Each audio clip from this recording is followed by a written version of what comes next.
what's going on, you guys? Nick here with Nick Strength and Power. I've got a couple of interesting stories for you guys today. The first story that I've got for you guys today, the latest physique update of Terrence Ruffin. Ruff Diesel at now under 5 weeks out from the Legion Sports Festival. But also at this point, he would be 3 weeks out from the Dubai Pro. And I mention that because in this update, he says he just landed in Dubai. And I kind of wonder, based on the shape that he's in here, and the fact that he's in Dubai, if he's just going to stay there for the next 3 weeks, do the Dubai Pro, then come back and do Legion and do both shows. Because honestly, I think he's in incredible shape here, and honestly, I think this is probably the most impressive update that I've seen of him so far. He's got a Christmas tree, he's got striated glutes, detailing the hamstrings. He's in incredible shape.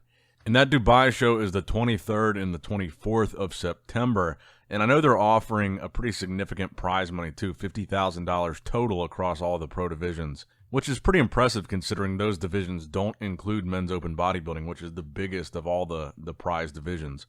But yeah, I think Terrence looks incredible here, and I would not be surprised if we see him compete more than once before the Olympia. Similar to a Hunter Labrada, qualifies and continues to compete, trying to rack up some prize money and kind of make a statement. Because I do think, to a degree, Terrence kind of needs to do that. I was reading some of the comments on some of Terrence's recent updates, and a lot of people are counting him out. A lot of people either have forgotten about him or moved on to Ramon Dino and Urs Kausinski to the point where now they're just not even talking about Terrence and saying his time is over. I see those comments in the comment section. And so for Terrence, if he does 2 back-to-back shows and wins them both, I think that brings him back into the conversation of, wow, this guy means business, he's back. And the fact that he's allowed to be heavier here, and he's in this kind of shape, I think is also very impressive. But I do think that would probably get the job done, as far as putting himself back on the map a little bit, at least in the fans' eyes, prior to the Olympia. But let me know what you guys think in the comment section down below. Does Ruff Diesel still have a shot at Chris Bumstead in being back in that top 2 after slipping last year? Or are Ramon Dino and Urs Kausinski too improved and too good for him to get past them?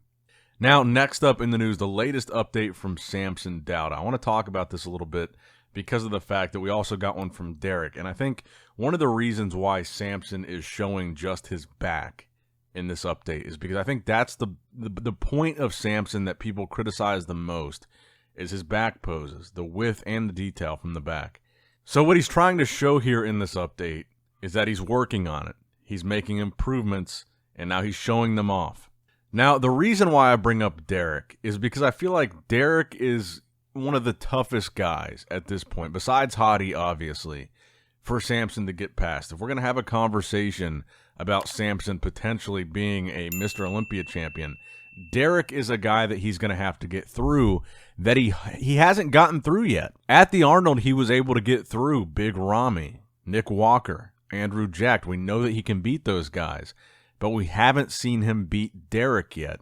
And Derek's best body part is Samson's worst, his back, which I think makes Derek a very difficult obstacle for Samson to overcome. Because really, I think the biggest difference between Samson and Derek is the height difference.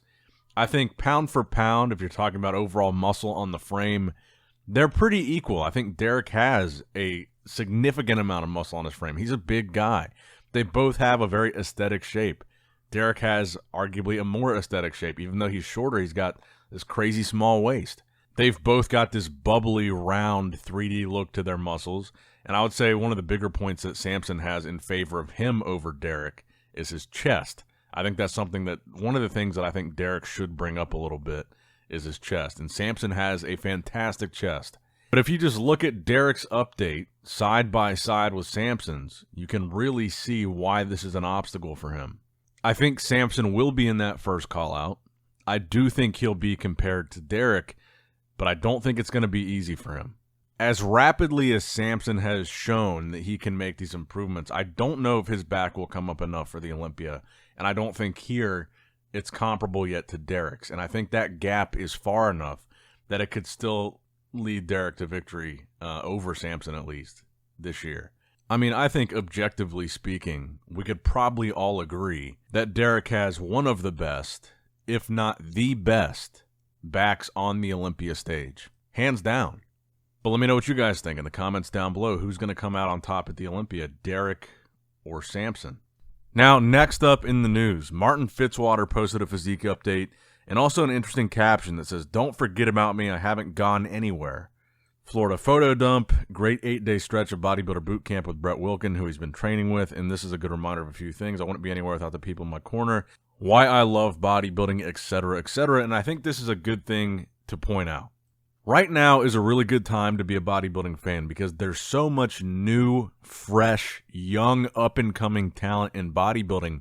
It's hard to even keep track. All these guys making pro debuts, all these newer guys like Andrew Jacked, even Nick Walker is a newer guy. He's only been around a couple of years as a pro. GoodVito, Carlos Thomas Jr., Derek Lunsford just made his open debut last year. So you forget about younger guys, newer guys like Martin Fitzwater, who did the Texas Pro last year, where he was second to Andrew Jacked, and I really like the physique that he brought to that stage in particular. And it's been over a year now that he's been making improvements and taking time to figure out, I guess, when he's going to step on stage next. But I thought he looked really good even next to Andrew, who looked incredible at that Texas Pro. And I think Martin is another guy that's got a very bright future and that we're probably going to see winning shows.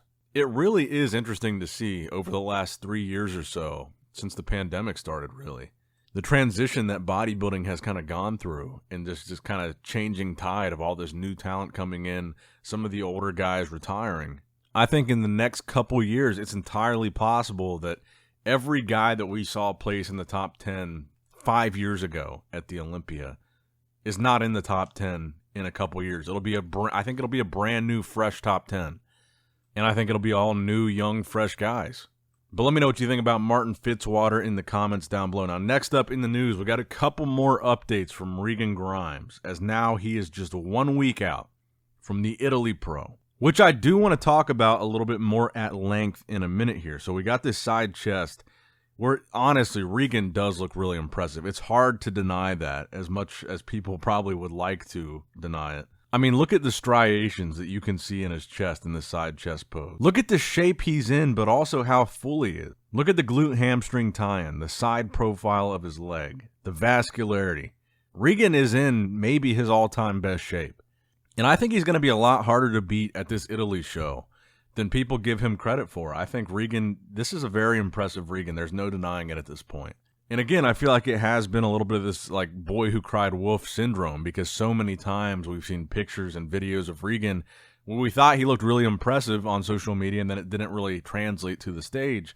But this time really does look different. This is a very impressive version of him. The updates from the back, from the side, from the front, he looks very impressive just all the way around.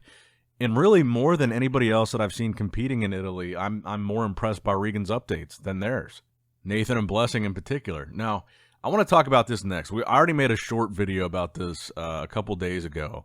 But GoodVito, Vitaly Ugonikov, he was going to be making his pro debut at this Italy show. And then he was also going to do Spain, the European Championships. But apparently, according to his most recent post, his visa was denied. He's not able to travel to either of those countries, and he's going to have to wait to compete in the U.S. But he says in this post that his goal is still to compete at this year's Olympia, to compete and qualify. But he says maybe this was like a blessing in disguise, because even though he's ready and he's been prepping for these two specific shows, I guess his son is going to be born, or his baby, I don't know if it's a boy or a girl, is going to be born in a couple of weeks. And if he had competed in these shows, he would have missed that, but now he's going to be able to be there. Really, the only option for GoodVito at this point, if it really is his plan to still qualify and compete in this year's Olympia, is the Legion Sports Festival. And he says that he's able to travel to the U.S., he has his U.S. visa, and that won't be a problem. So to me, that's basically the other thing that this post is telling us, is that he will be doing the Legion Sports Festival, which, by the way, I saw an email today, or I guess it was yesterday, that the Legion Sports Festival is upping the prize money.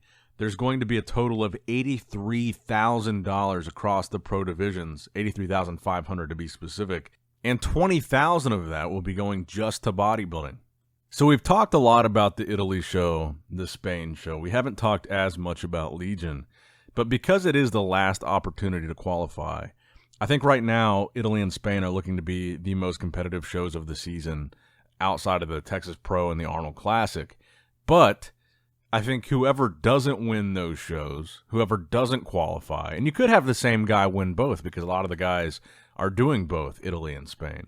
I think most of those guys will probably also do Legion. And then there are probably going to be guys doing Legion that don't do either Italy or Spain because it's easier to travel to Legion for a lot of the top bodybuilders because a lot of them live here. So I think that's going to wrap it up for today's video, but we really have a lot to look forward to over the next few weeks before the Olympia. I think it's going to be a really fun time watching and covering all these shows. So let me know what you guys think in the comments down below. Make sure you like the video, subscribe to the channel, click that bell notification icon if you have not already to be notified every time I upload. And as always, I love you guys. I appreciate you guys. Nick Strength and Power signing out. All right, guys, don't forget to click that like button and subscribe to this channel if you enjoy the content. Also, check out my Instagram at Nick Strength Power. My Facebook page, which is simply Nick Strength and Power. My secondary YouTube channel, Nick Strength and Vlogs, for vlogs and bonus content that you will not see on this channel. And consider subscribing to my third YouTube channel, Nick Strength and Pokemon, which is all things Pokemon and trading card games, completely unrelated to this channel. So if you're into that, give that one a look. And all links to merchandise and social media will be in the description box below. If you guys want a Nick Strength and Power t-shirt, that will be in the Shopify link below. Have a great day.